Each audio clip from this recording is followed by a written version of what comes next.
Los países del Golfo, liderados por Arabia Saudita, lanzaron un ataque militar contra Yemen para frenar el avance de las milicias hutíes. Al menos 100 aviones de guerra y 150.000 soldados del ejército de Arabia Saudita han ingresado al territorio yemení la madrugada del jueves como parte de la operación militar Tormenta de Firmeza para frenar el avance de los milicianos hutíes que este miércoles hicieron su ingreso a la ciudad de Adén para buscar el refugio del presidente Abd Rabbu Mansur Hadi. La cadena de televisión Al Arabiya indicó que 9 países aliados participan de esta ofensiva. Emiratos Árabes Unidos ha desplegado 30 aviones de combate, Kuwait y Bahrein, Qatar con 10 y menos unidades Jordania, Marruecos y Sudán.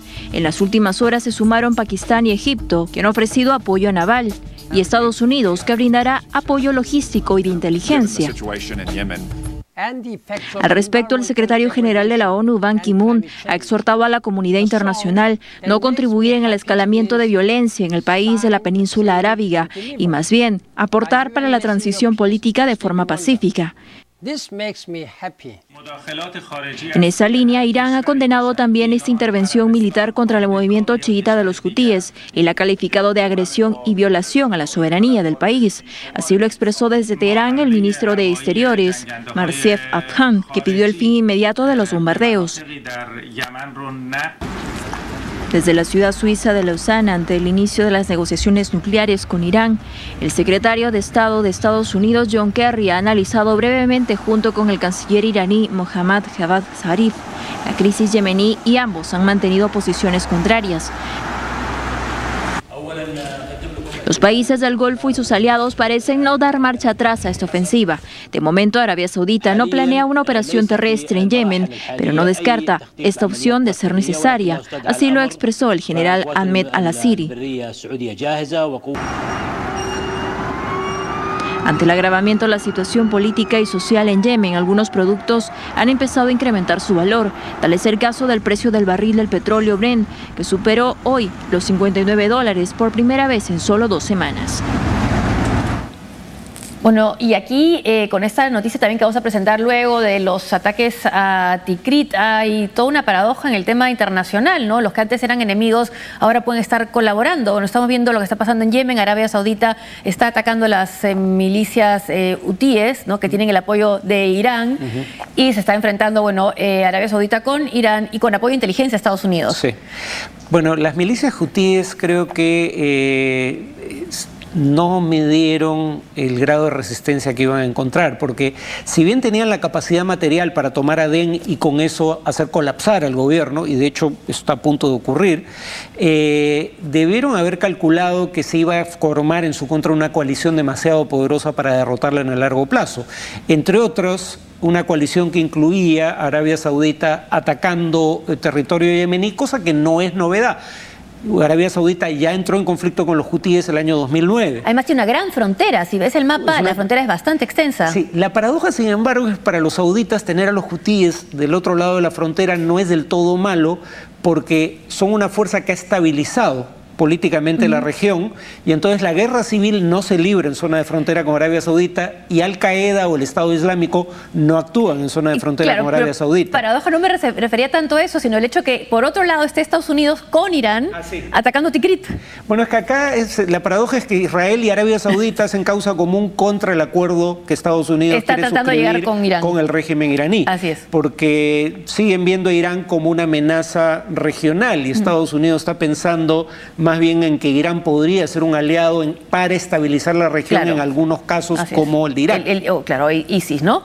Entonces sí está pasando eso. Están colaborando con inteligencia en este caso. Bueno, ¿y por qué es importante Yemen también, no? Estaba leyendo que el estrecho de Bab el-Mandeb, que es por donde pasa el petróleo hacia Europa, es clave, ¿no? Y por eso están asegurando que no vaya a cerrarse. Claro, digamos, es difícil cerrarlo desde Yemen, pero en todo caso podría ocurrir. El tema, sin embargo, es cuál es el objetivo de la intervención saudí. Si es un objetivo limitado, como creo probable sea el caso, lo que están intentando es evitar el colapso del gobierno internacionalmente reconocido, pero que solo existe en nombre hasta en este momento, que no se sabe dónde está, y obligar a los hutíes a negociar. ¿no? Si es una intervención de más largo aliento, eso de cualquier modo va a llevar a que el precio del petróleo suba. De hecho, porque el alza actual es más especulativa, previendo lo que puede pasar. Pero si es una intervención, digamos, con objetivos limitados, lo que deberíamos ver es que el petróleo empieza a reducirse en no más de un par de semanas. Si es una intervención de más largo aliento y de mayor alcance, el precio del petróleo podría seguir incrementándose y mantenerse elevado por más tiempo. Eso podría convenir a Arabia Saudita. Pero también hay una presencia importante de Al Qaeda en Yemen. La rama más activa de Al Qaeda en el mundo es la de la península arábiga, que tiene como epicentro Yemen, pero ahora además tenemos al Estado Islámico también en Yemen, que acaba de hacer acto de presencia con un atentado, varios atentados terroristas contra mezquitas chiitas. Entonces sí, es sumamente preocupante porque estos grupos se expanden a costa de territorios en donde el gobierno ha colapsado. Entonces, ¿qué va a ser una lucha por la hegemonía entre chiitas y sunitas también?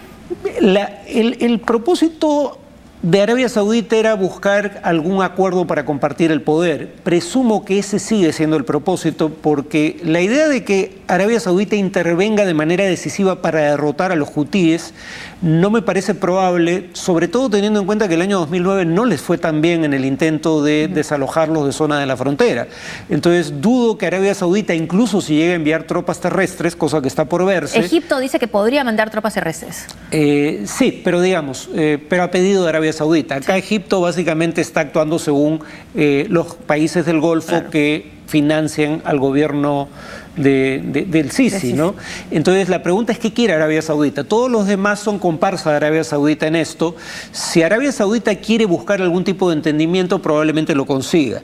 Si quiere derrotar militarmente a los hutis, yo tengo serias dudas de que eso vaya a ocurrir. Ahora, ¿cuál es la importancia estratégica de Yemen? ¿Económica no lo es tanto? No es fundamental per se, pero Yemen está cerca de Arabia Saudita, que tiene las segundas reservas mundiales de petróleo, y está en el Golfo Pérsico, una región que en su conjunto debe tener alrededor de 2/3 de las reservas mundiales de petróleo, y está, como mencionabas, en zona de tránsito para comercializar ese petróleo. Estados Unidos ha empezado, como decíamos hace un rato, con los bombardeos en Tikrit para recuperar la ciudad controlada por el grupo terrorista autodenominado Estado Islámico. La coalición liderada por Estados Unidos ha lanzado sus primeros ataques aéreos contra posiciones yihadistas en la ciudad de Tikrit, respaldando a las fuerzas iraquíes que luchan por expulsar al Estado Islámico de ese territorio. Inicialmente se pensó que este apoyo aéreo era una muestra de cooperación indirecta con Irán en la lucha contra el Estado Islámico debido a que sus milicias apoyaban a los iraquíes en los enfrentamientos. No obstante, el general Lloyd Austin, jefe del Mando Central de los Estados Unidos para Oriente Medio, reveló ante el Senado que Washington puso como requisito para su participación la salida de las milicias chiíes apoyadas por Irán. Como se recuerda, el inicio de la ofensiva por la recaptura de Tikrit empezó hace casi 3 semanas, pero sin apoyo de la coalición internacional, que según fuentes de los Estados Unidos era debido a la presencia de los soldados respaldados por Teherán. Según el ministro de Defensa iraquí Khaled al-Obeidi, los primeros ataques han sido eficaces.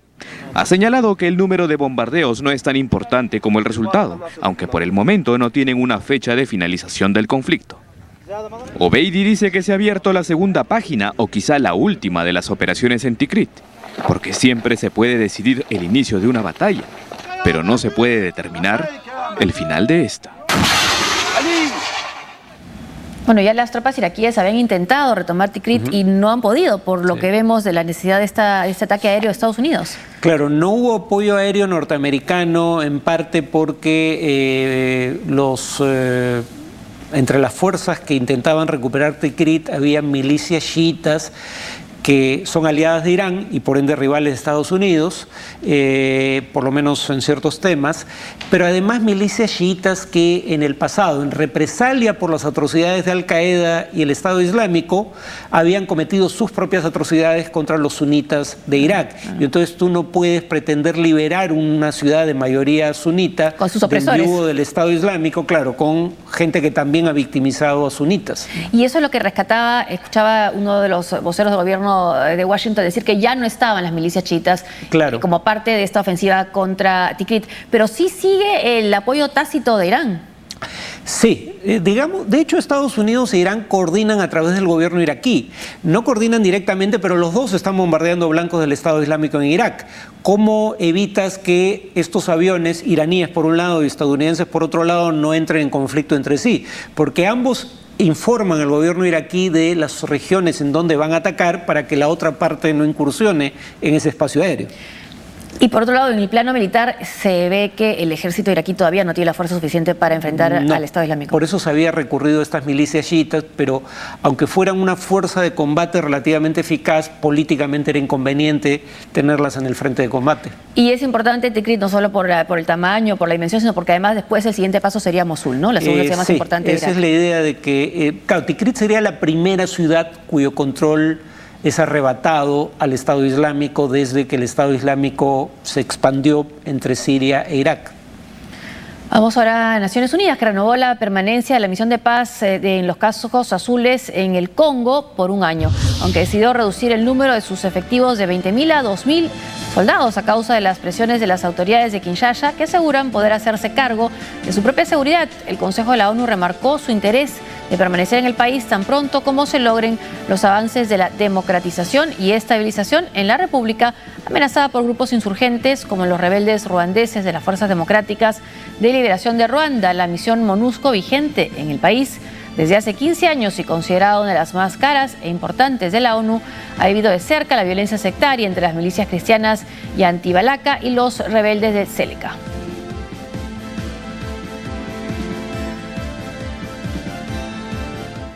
El primer ministro israelí Benjamín Netanyahu ha sido encargado oficialmente para formar el nuevo gobierno de su país.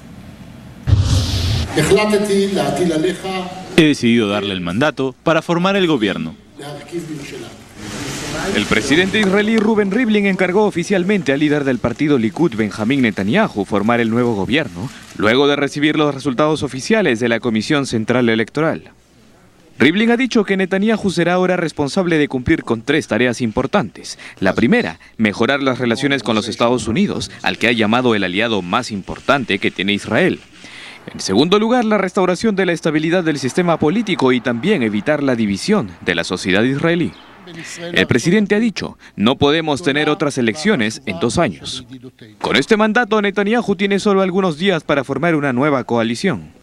En un cambio de su discurso respecto a lo que decía como candidato, el primer ministro ha señalado que busca la paz con los palestinos y ha prometido salvaguardar los derechos democráticos de los israelíes sin importar raza, religión o género, además de la reducción de los costos de vida. Me comprometo a continuar este camino, un camino de un Estado judío democrático que salvaguarda la igualdad de derechos para todos sus ciudadanos independientemente de su raza, religión o sexo. De los partidos que también obtuvieron escaños en la Knesset en las últimas elecciones, los de extrema derecha como Hogar Judío e Israel Beiteinu, con 8 y 6 escaños respectivamente, prometieron su apoyo a Netanyahu. Del mismo modo, Likud tiene a su favor los 10 escaños del centrista Kulanu, los ultraortodoxos Shas y el judaísmo unido de la Torá. De momento, Netanyahu ha señalado que nombrará al líder de Kulanu, Moshe Kalon, como próximo ministro de Finanzas en reemplazo del saliente Yair Lapid, que no se unirá al nuevo gobierno. Pero Kalon boicoteó la reunión con los miembros del Likud este jueves, debido a que también pide 2 puestos no ministeriales importantes para las reformas en finanzas, que son la Comisión de Finanzas del Parlamento y la Administración de Planificación del Ministerio del Interior, que Netanyahu ya ha reservado para los ultraortodoxos. Según Jerusalem Post, Likud dijo que estas acciones son confusas e innecesarias. Amnistía Internacional ha presentado este jueves un nuevo informe en el que acusa a Gaza, específicamente al brazo armado de la organización palestina Hamas, de haber cometido crímenes de guerra el verano pasado durante el conflicto con Israel debido al lanzamiento indiscriminado de cohetes que también provocó la muerte de varios civiles. Para la ONG, lanzar cohetes y proyectiles sin objetivos específicos vulnera el derecho internacional. Hay que recordar que Amnistía Internacional también responsabiliza